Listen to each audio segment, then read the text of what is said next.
Hello, my name is Paranormal, and today I have found 4 stories from the Paranormal subreddit and will be retelling them here. I hope you enjoy. The first story has been submitted by user Sneaky Vereniki. My junior year of college, I got an internship with an attorney. She was brilliant and really cool, but also 64 years old and couldn't navigate her way around Excel. She was developing a project intent on solving cold cases in my state, some of them all the way back to the 70s. I was hired to reformat all of the evidence and info she had. It was horrifying how many people have been murdered with zero resolution.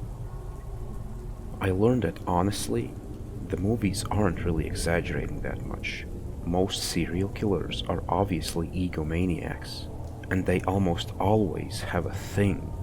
They get off the rush of power they feel from terrifying people and tantalizing cops, so they'll do stuff you might see in a horror movie. It isn't about pragmatism, it's typically very theatrical. I graduated 6 years ago. I'm 28 now. I've been dating my boyfriend for 4 years. He's 40 now. He was born and raised in Moscow, came over here to the US to study.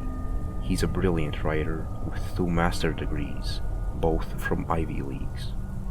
A year before I met him, he actually won an award for his poetry alongside Margaret Atwood. He's a professional poet and a translator. We certainly aren't rich by any means, but he makes like 60k, which is stretched terribly because he's supporting his mother with lung cancer. But the reason I'm ranting about this is so you understand that he's a very smart and stable person. I know saying someone is a poet invokes an impression of a random unemployed kid with cheesy, mediocre poetry, and this story sounds admittedly a bit unhinged. So there's a cemetery a few blocks down from our house. It's gorgeous and huge, and we go on walks there all the time. 3 days ago, on a random Tuesday, we decided to wander over there around midnight. Dumb in hindsight, but it's just our go-to place, so we didn't really think about it.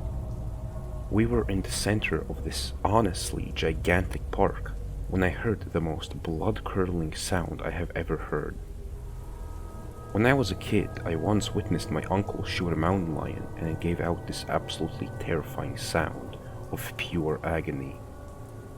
This scream sounded like a mixture of that and a person screaming or crying as if they were being tortured. I know that it was probably teenagers messing around with us, but I can't articulate how terrifying and almost inhuman it sounded. There was no laughter following it like you would expect kids to do. It sounded horribly authentic. My boyfriend started chuckling, but grabbed my hand and sprinted. Of course, I followed. I'm in decent shape, but he's literally a marathon runner, and I actually tripped. He was clearly terrified, because when I did, he started swearing in Russian, which I know was involuntary. He picked me up and we continued to run. Never in my life have I been so scared I couldn't even scream. But I was. Instinct kicked in, and not a sound could escape my lips, despite my lungs feeling like they were on fire. He kept chuckling, but it was forced. It was weird. He was very clearly scared, but I assumed trying to make me calm down. He kept saying, "It's just kids, but we need to get out of here in case some cops come." The cemetery was technically closed, and we had a bottle of wine we were sipping from, so we were risking a fine. This is possibly the most scared I have ever been. I can't describe that scream. It was so loud and so unbelievably unsettling. Genuinely scarier than anything I've ever seen in any movie. Just terrified my monkey brain, like every primal instinct screamed, "Run." Every night since, I've woken up from nightmares of it. We finally got out, thank God. The walk home, he was still just pretending to be unbothered and laughing. He's experienced some truly awful stuff in his life. He's been to jail, he had a horribly abusive father, etc. But I knew he was genuinely scared and just putting on a show. We were both a tad buzzed, but not that much, and I was so disturbed I didn't even want to drink. But we had the majority of a fifth of whiskey at home, and my boyfriend drank the entire thing. He's a small dude, like 5'6", and like I said, a runner, so very little, probably like 140 pounds. He was more drunk than I had ever seen him before. He very drunkenly, in his blacked out state, told me that was a demon, and then said a word in Russian I can't remember, and he won't repeat. He said you have to laugh at it, and can't show vulnerability or it will possess you. The next morning I asked him about it. He had no memory of it, but he had this obviously uneasy look in his eyes. He said, "Oh, I must have been joking." I told him I knew he was lying, and he really believed it, and he just kind of looked down. We were both raised religious, me Mormon, he Eastern Orthodox, and both stopped believing in God or Satan or the paranormal in general in our teens. But I'm realizing he actually does sometimes still believe these things. And I don't know, stuff like this does make you wonder. I still do think it was just teenagers, but I can totally see a serial killer pulling stuff like this, like actually killing people in cemeteries after what I've learned about them. The second story has been submitted by user Xander101. I recently shared a story on an Ask Reddit post, and it got quite popular and others wanted to hear my stories. Whereas I do have plenty of them, I decided to post 2 incidents I have had that people will find incredibly interesting. I have posted both of these before in the past, but thought that I would retype them instead of just copy and paste. They will be lengthy but worth it, I promise. Back in 1998-ish, my family and I were living in New Mexico, near the Four Corners area in an extremely small town. At the time we were living in a house out in the country, or rather the brush and desert. Now, we did have neighbors, but there weren't a lot of people that lived out there. A little backstory, my dad is a preacher, even back then, and we had been in this town for maybe a year or so. The church my dad pastored in was a Pentecostal church, not the uber Pentecostal, but still very evangelical. But that's not the scary part. From the moment we moved to New Mexico from Texas, I was originally born in New Mexico, but this was the first time since I was a year old that we lived there. Even the church people were very weary and fearful of skinwalkers. I had never heard of skinwalkers before I moved there. One of the church members, the husband of my mom's good friend, told a story of when he was driving his work truck on a lone highway late at night. He saw an extremely pale man, completely hairless, that was running alongside his truck. According to him, he was driving near 80 miles per hour, and the human outran him. As a believer in the paranormal, I was still very skeptical of his story, mainly because I didn't witness it myself, but it was cool and interesting to hear nonetheless. Others in the church talked about their stories, nothing as interesting as his. We had a Navajo couple come to our church who I think embraced Christianity while still holding on to the Navajo spiritualism. The Navajo man told me that, and this is something I haven't really read on skinwalker lore online, that skinwalkers were children born out of incest. He claimed that these children were shunned by the tribes and were put out in the desert for the wolves to raise. It was during this time that the wolves turned them into skinwalkers. How they did this, he never said, but that as skinwalkers they could turn into anything, and he meant anything, like rocks, other people, trees, brush, animals, etc. Because my family lived out in an area away from the town in the country, he warned me and my family, as did just about everyone, that we should never whistle at night, for that either summons them or gets their attention. Okay, so back to the incident. It was on a Saturday night. I remember that because we had church the next day. It was around 10 or 11 p.m. and I was in my bedroom, which was the furthest bedroom in our house. And no joke, I was watching a UFO documentary. I was really heavy into UFOs. Still am, but more so back then. I knew all there was to know.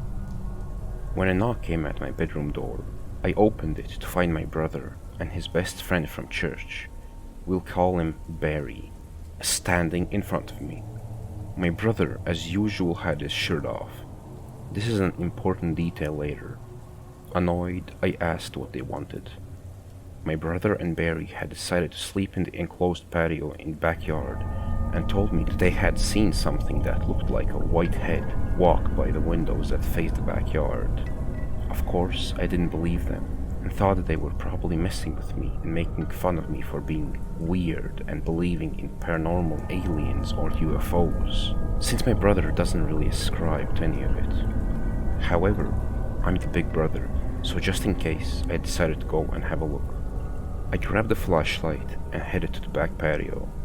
My brother and Barry close behind me, both pretty freaked out. I started theorizing that they probably saw an animal or something mundane. The patio wasn't big, but it was about half the length of our house. Their sleeping bags were on the floor and a few boxes along the walls, but other than that, nothing was out of the ordinary. I walked to the end of the door that led outside into the backyard onto the wooden porch that was about a foot or two off the ground. The backyard was really small, with a wooden fence adjoining two different neighbors, one across the house and the other to the north.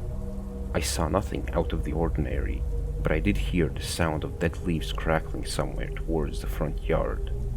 I figured it was one of our neighbor's chickens, and wanting to prove to my brother and Barry about how they wasted my time, I headed to the gate that led into the front yard. Our front yard was huge and spacious, with 9 apple trees and a few other trees. The creepiest being a large, gnarled oak tree in the corner near the road. Shining my light round, I saw nothing until I turned the flashlight towards the back area of the front yard, up against one of the wooden fences. It was so quick I wasn't sure I saw it, but it was a brief movement of something white, like pale white, almost glowing. It looked like it went behind one of the trees.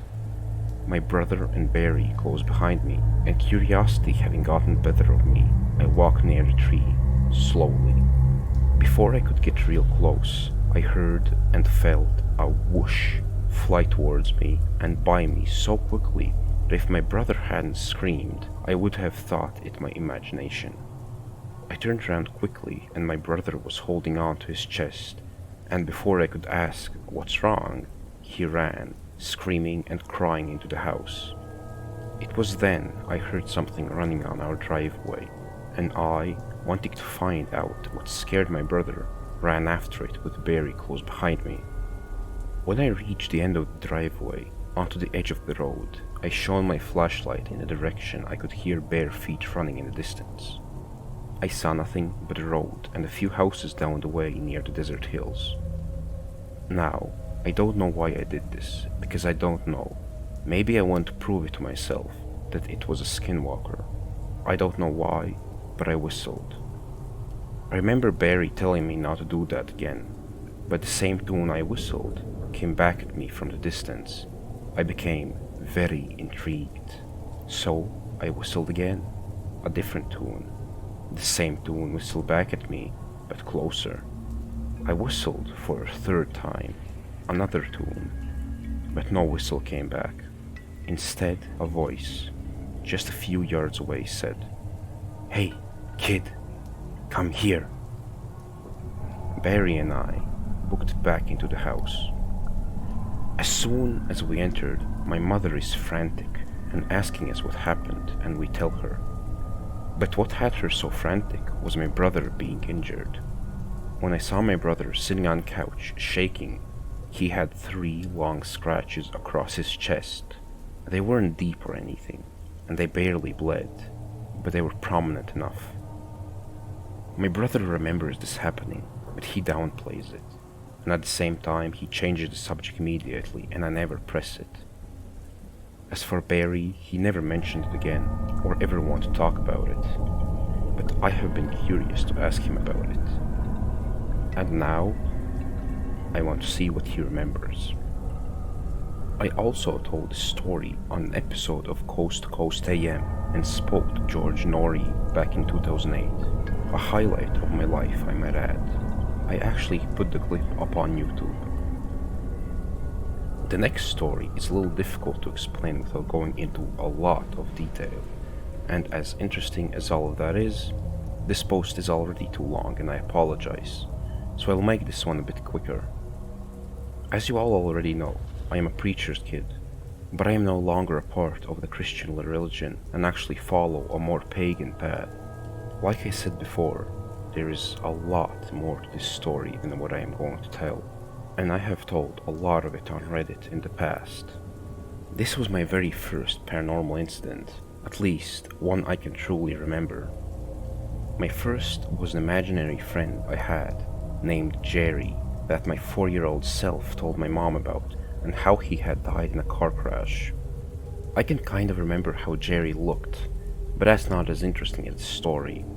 In fact, the story I'm about to tell you messed me up for life.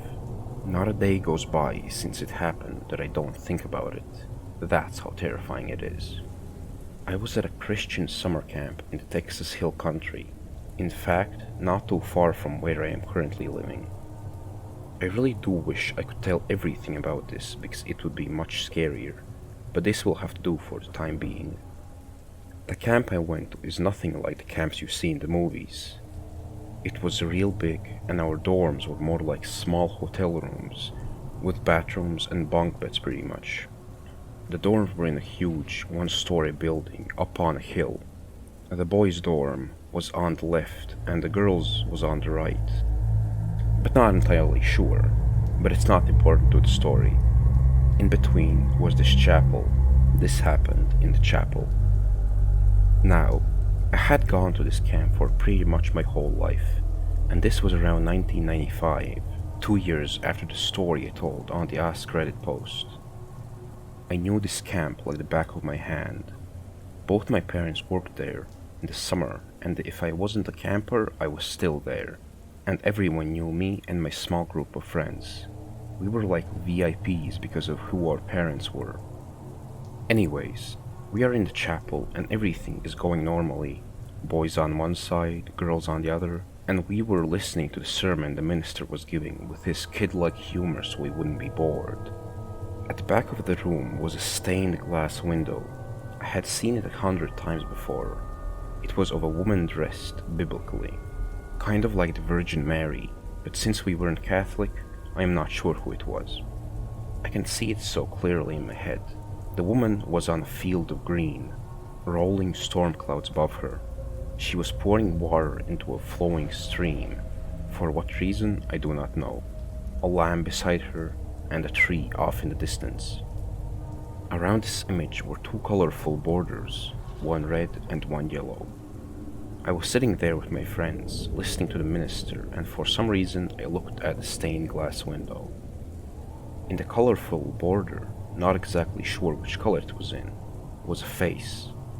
An unnatural face. A face that had never been there before. It was terrifying and still haunts my mind to this day. I'm going to try to describe it to the best I can. It was colored like a human, but had bulging eyes staring into my soul. 2 small bumps on its head, as if its horns hadn't fully developed. With an open mouth with razor-sharp teeth. As scary as it was, I thought it was just a part of the stained glass window, and I had never noticed it before. I asked one of my friends, as quietly as I could so not to get in trouble, if he could see the face, but he said no. I asked another friend, and he said no as well. I started thinking it was some sort of optical illusion. The next day, back in the chapel, I decided to sit in another chair in a different angle, but the face was still there. I did this the whole week, and the face was there no matter where I was, even on the girl's side. I think it was like day 3. I went to go talk to my dad. We were near the nurse's station, so we went in. He asked the nurse to step out so he could talk to me in private. I told him what I had seen, and he got extremely worried and nervous. He asked me if I had told anyone that I saw it. I told him that I asked my friends if they could see it, but they couldn't. My dad, and this is something else I would never forget, was scared out of his mind and told me to never mention this again to anyone but him. Like I said, there is a lot more to this story, but in a nutshell, I believe there is a demon haunting my family.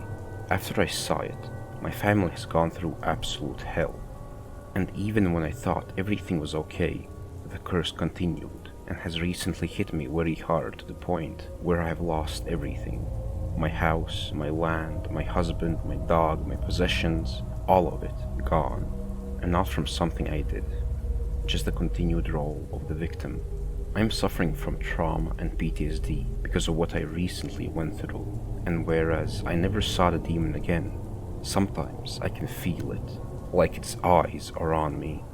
I've even heard my name being whispered in public, thinking I was going crazy until I had a coworker hear it as well, which threw me into a fear I cannot even describe. The third story has been submitted by user Chevy49415. Ever since I could remember, my dad was an alcoholic. Never understood why until it finally killed him. I was 17 at the time, and it had been a good couple of months after he passed. I had never had anxiety or depression prior to his death. So I was sitting around playing video games one night, when all of a sudden I felt like something flew through me. My heart started racing and I thought I was having a heart attack. I rushed to the hospital just for them to tell me that I was having a panic attack. After that night, I felt like I was reborn. My body reacted so differently to everything, like a newborn, and I was hypersensitive to life. Constant paranoia so bad that it in fact made me physically sick just living day to day. The only thing that would make me feel normal was alcohol. I also started having vivid dreams of a woman's voice taunting me and calling my name. As time went on, she started to present herself more and more. She also got more angry, and I began to see spiked black hair, long black nails, and some sort of demonic creature on a chain around her. The dreams got so vivid that I would leave my body while I was still sleeping and walk out into the hallway just for her to show up and chase me back to my body, clawing my face and screaming until I would wake up to her still screaming in my ear, and then nothing. She started following me in real life. I would see her out of the corner of my eye, and she would constantly taunt me wherever I went. For instance, my mom would get mad when I came over because it would mess with family members. They would slam doors, knock stuff off the shelf, and wherever I went, it would seem to do the same. She followed me for years, house to house, but the weird thing is, we grew more and more distant. I stopped having dreams about her and stopped seeing her, but she would seem to always mess with my roommates and just stay to the opposite side of the house I lived in. I was also becoming myself again and started to feel like I did before any of this. Deep down, I knew it was because I wasn't giving into the alcohol and fought this thing head on. My last roommate happened to be quite alcoholic, and ever since she moved out, I feel like the demonic entity left with her. I don't feel the presence anymore, and I'm 100% back normal, or at least who I was before any of this started back when I was 17. Me now being 30 and her moving out a year ago. Anyways, was wondering if anybody else had something similar happen to them. The fourth story has been submitted by user BlackRose423. When I was little, my family and I moved from Indiana to Georgia. The house we moved into was the first one we had ever lived in the state. It had a really long driveway. It would take us about 5 minutes to reach our house after getting dropped off at the bus. And as you would walk down there was this big pasture field on the right. Around our house were a bunch of woods. My sister and I would go play in them from time to time, but wouldn't go too far for the fear of getting lost. We had a pretty big window in our living room, and out of it you could see our driveway and the field adjacent to it. The kitchen and the living room were connected by an archway, and above the kitchen sink was a window that looked out towards the backyard, towards another set of the woods. One summer afternoon, I was in the living room watching TV, while my other two sisters were in the kitchen. I was standing up when I saw a man, dressed in all black, walk into view of the window. He looked unnatural. Where his face should have been was just a black shadow, and the only thing I could make out of him was what looked like a trench coat and a hat. Kinda like the one Van Helsing wore, but the rest of his body, even his hands, were just his black shadow. He wasn't see-through at all, like a normal ghost would be. He was solid. He never once turned to look my way. He just kept looking straight ahead and walking like he knew exactly where he was going. But the only thing back there was woods, so there was nowhere for him to go. After a few seconds, I ran to the kitchen and told my sisters about him. We watched him from the kitchen window, walk towards the trees.